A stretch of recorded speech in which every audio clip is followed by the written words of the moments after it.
Salam sejahtera. Yang dihormati Dr. Aisyah Tambi Omar, pengarah program pengurusan berorganisasi. Saya Ryan Cosmas Robert, pelajar daripada Fakulti Sains dan Sumber Alam Aquakultur. Terima kasih kerana meluangkan masa untuk mendengar perkongsian saya mengenai proses membuat keputusan. Oke, itu tajuk yang saya pilih, ialah proses membuat keputusan. Sini saya akan ceritakan tentang berkenaan diri saya lah. Pertama kali kita akan membuat keputusan, dan seterusnya adalah langkah-langkah dalam proses membuat keputusan, pengalaman pribadi dalam membuat keputusan, dan terakhir adalah kesimpulan dan pengajaran yang diperoleh lah. Oke, untuk ini saya akan mulakan penceritaan saya lah. Oke, untuk setiap hari kita membuat berbagai jenis keputusan. Ada yang mudah seperti memilih makanan, dan ada juga yang kompleks seperti menentukan hala tuju kerjaya kita. Proses membuat keputusan ini penting karena ia boleh mempengaruhi kehidupan kita dalam jangka masa yang panjang. Keputusan yang baik akan membawa hasil yang positif, manakala keputusan yang kurang baik mungkin memberi kesan negatif. Dalam perkongsian kali ini, saya akan membincangkan langkah-langkah utama dalam proses membuat keputusan serta contoh-contoh pengalaman pribadi saya sendirilah dalam membuat keputusan. Oke, untuk langkah pertama adalah mengenal pasti masalah atau matlamat. Untuk langkah pertama ialah proses membuat keputusan adalah penting mengenal pasti masalah atau matlamat. Sebagai contoh, katakan saya sedang mempertimbangkan untuk memilih jurusan di university. Saya perlu jelas mengenai matlamat utama saya. Adakah saya ingin memilih jurusan yang menjanjikan peluang pekerjaan tinggi, atau adakah saya lebih cenderung kepada minat pribadi saya? Seterusnya, kedua adalah mengenal pasti matlamat. Langkah seterusnya adalah mengumpul maklumat yang berkaitan.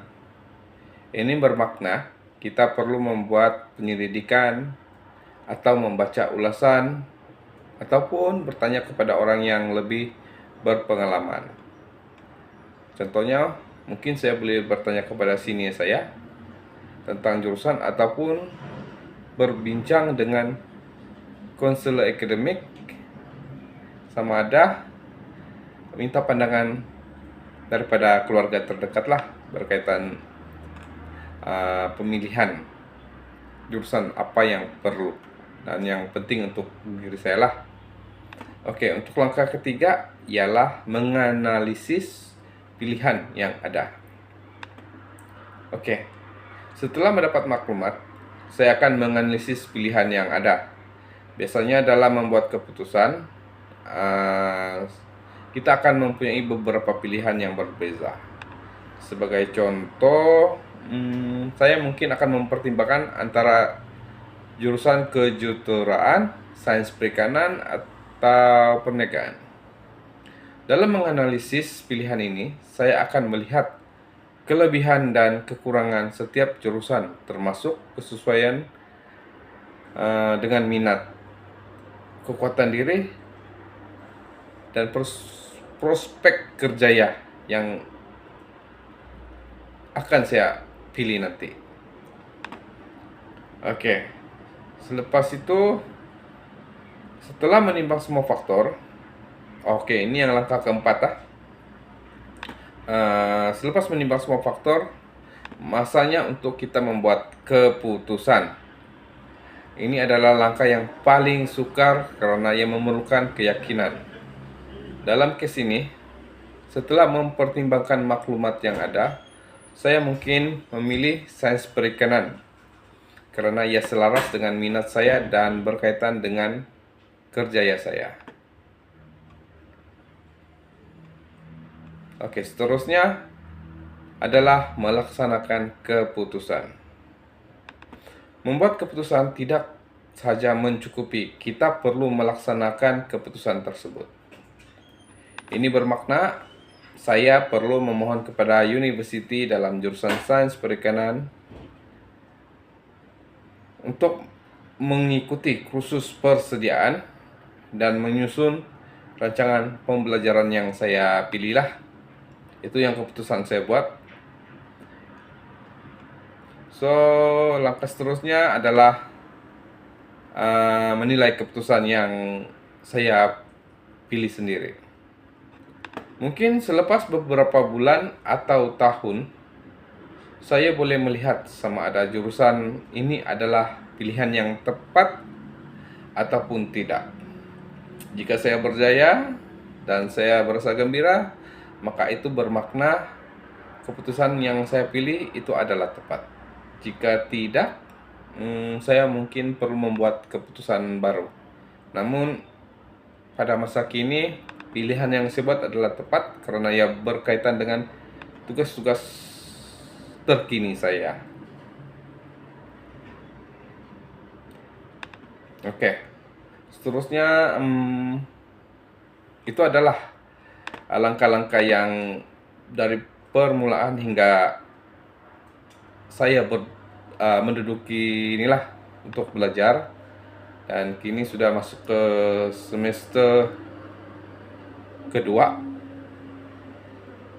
Walaupun belajar sambil bekerja, namun itulah keputusan yang saya pilih dan itulah yang terbaik bagi diri saya. Oke.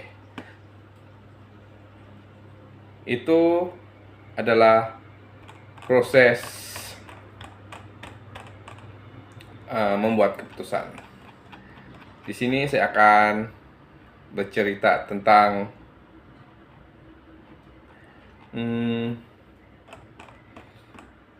pengalaman pribadi saya sendirilah, untuk mungkin puan-puan, tuan-tuan yang melihat boleh mendengar. Di sini saya akan berfungsi cerita tentang pengalaman pribadi saya sendiri. Oke. Salah satu pengalaman pribadi saya dalam membuat keputusan melibatkan pemilihan jurusan pengajian selepas tamat SPM, Sijil Pelajar Indonesia. Pada masa itu saya berhadapan dengan dilema untuk memilih antara bidang otomotif atau perniagaan. Kedua-duanya bagi saya mempunyai daya tarikan tersendiri, dan keputusan ini bakal menentukan hala tuju masa depan saya. Langkah pertama adalah mengenal pasti matlamat. Saya sadar bahwa pilihan ini harus selaras dengan minat, kebolehan, dan cita-cita saya.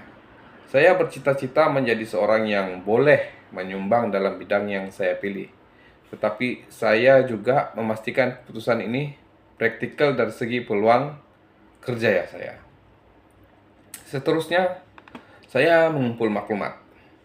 Saya berbincang dengan guru konseling dan meminta pandangan daripada ahli keluarga. Selain itu, saya juga melakukan penyelidikan dalam talian tentang prospek kerja untuk kedua-dua bidang ini. Kemudian, saya menganalisis pilihan. Saya membuat senarai kelebihan dan kekurangan setiap bidang. Bidang otomotif menawarkan peluang untuk bekerja dalam sektor kejuaraan otomotif, manakala perniagaan memberi ruang untuk pembangunan diri dalam bidang pengurusan dan keusahawanan. Saya juga mempertimbangkan faktor seperti minat mendalam saya terhadap membaiki dan menyelenggara kendaraan. Maksudnya di sini baiki kereta lah, buat kereta apa yang rusak. So, akhirnya saya membuat keputusan untuk memilih bidang otomotif. Kenapa? Keputusan ini didorong oleh minat saya yang kuat untuk memahami dalam reka bentuk atau mengembangkan ilmu dalam bidang otomotif. Contohnya seperti komponen-komponen, engine, sistem-sistem atau rangka-rangka dalam kereta lah. Keputusan ini tidak hanya berdasarkan analisis rasional, tetapi juga keyakinan bahwa saya akan lebih bersemangat dalam bidang ini. Pengalaman ini mengajar bahwa proses membuat keputusan yang sistematik dan teratur amat penting untuk memastikan keputusan yang diambil adalah tepat dan memuaskan. Walau bagaimanapun, kini saya bekerja di Jabatan Perikanan Malaysia. Skop tugas saya lari daripada otomotif, namun minat saya terhadap dunia otomotif sentiasa menjadi sebahagian daripada diri saya. Dari kecil, saya gemar memerhati keunikan reka bentuk kendaraan dan memahami bagaimana setiap bahagian berfungsi dengan harmoni. Namun, seperti yang saya katakan tadi, laluan kerja membawa saya ke dunia perikanan, ke lautan. Namun, inilah rezeki saya di Jabatan Perikanan. Namun ilmu saya berkaitan otomotif tetap saya bawa ke mana-mana, walaupun saya bekerja di mana-mana.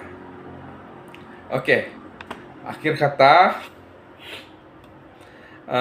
untuk kesimpulannya, proses membuat keputusan ini adalah satu kemahiran yang boleh membantu kita dalam kehidupan harian, sama ada keputusan kecil atau besar.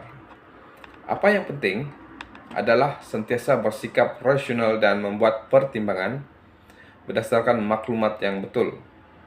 Kita perlu berani bertanggung jawab atas keputusan yang kita buat dan belajar daripada sebarang kesilapan yang mungkin berlaku.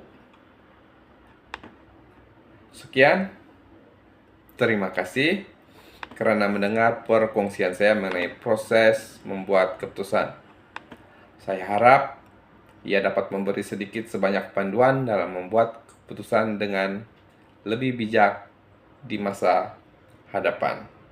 Daripada saya, Ryan Cosmas Robert, nombor metrik YS 23210001.